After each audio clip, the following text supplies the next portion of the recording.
And once you go to prison, I mean, life looks different to you. Corey Tiercy is a self-described meth addict. She now sits in prison. We caught up with her last fall behind bars at the Eddie Warrior Correctional Facility. She says meth took control of her life and eventually ripped her family apart. I'd lock myself in my bedroom so I could get high and they wouldn't see it.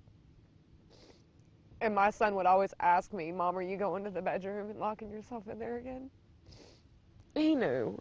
They all knew. While Corey's now coming to terms with the reality of prison, meth has become a major problem in Oklahoma.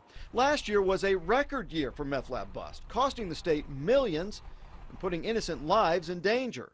Tulsa County DA Tim Harris is passionate about the issue. He led the charge to require a prescription to buy pseudoephedrine tablets. We're having such an epidemic that every DA in the state of Oklahoma joined together unanimously in recommending to the legislature that it needs to be controlled by prescription. Despite Harris's plea, the legislation did not pass, but he's not giving up. It's very difficult, Russ, to get the public to understand that they really are paying with their tax dollars for all the law enforcement it's taking to fight this, all the cleanup that it's taking, all the kids that are going into DHS custody, and so we'll keep fighting.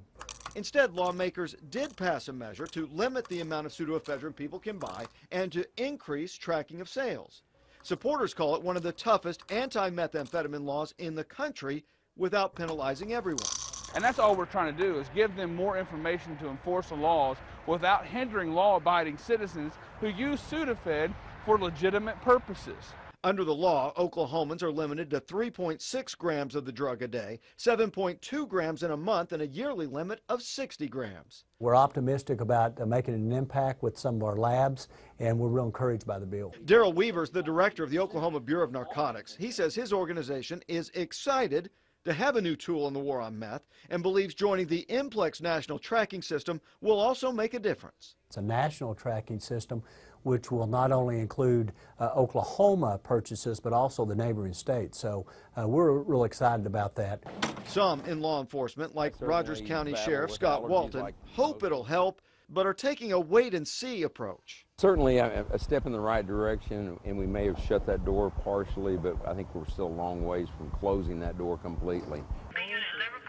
Back behind bars, Corey Tiercy knows what meth can do and where it can lead. She says any effort to stop meth can make a difference. Had Corey been able to stay away from the drug, she might still have her family. That's all I can do is just pray about it, and then at night I'll sit there and I'll look at the pictures of my kids and I'll cry. And I can lay there and I can picture that I'm going to actually get to touch them or hug them. Maybe one day, you know.